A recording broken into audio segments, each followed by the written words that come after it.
இந்தியாவை விட்டு வெளியேறி இருக்கிறார்கள் பாகிஸ்தான் தூதரக அதிகாரிகள். கூடுதல் விவரங்களை செய்தியாளர் ரமேஷ்குமார் வழங்கியிருக்கலாம். ரமேஷ்குமார், வணக்கம். எவ்வளவு பாகிஸ்தான் தூதரக அதிகாரிகள் வெளியேறி இருக்கிறார்கள்? விவரங்களை பதிவு பண்ணுங்க. பெஹல்காம் உடனடியாக இந்தியா பாகிஸ்தான் மீது பல்வேறு ராஜாங்க நடவடிக்கைகளை மேற்கொண்டது.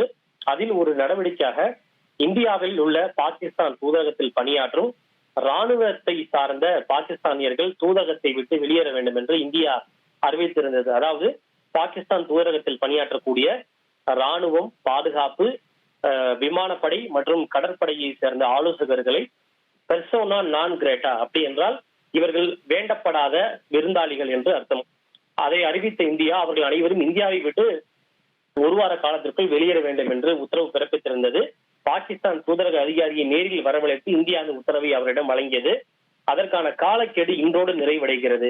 இதனைத் தொடர்ந்து பாகிஸ்தானில் உள்ள இந்திய தூதரகத்தில் பணியாற்றக்கூடிய அந்த ராணுவத்தை சார்ந்த அதிகாரிகள் காலக்கெடுவின்படி இந்தியாவை விட்டு வெளியேறி இருக்கின்றனர். இந்தியாவுடைய நடவடிக்கைக்கு பதில் நடவடிக்கையாக பாகிஸ்தானும் அங்கு இந்திய தூதரகத்தில் பணியாற்றக்கூடிய இந்தியாவை சேர்ந்த ராணுவ தூதரக அதிகாரிகள் வெளியேற வேண்டும் என்று ஒரு கெடு விதித்திருந்தது. அந்த கெடுவும் இன்றோடு நிறைவடைவதை முன்னிட்டு பாகிஸ்தானில் உள்ள இந்திய தூதரகத்தில் பணியாற்றக்கூடிய ராணுவத்தை சார்ந்த தூதரக அதிகாரிகள் அட்டரி வாகா எல்லை வாயிலாக இந்தியாவிற்கு திரும்பி இருக்கின்றனர். இதுதான் தற்போதைய அப்டேட்டாக. விரிவான விவரங்களுக்கு நன்றி ரமேஷ்குமார்.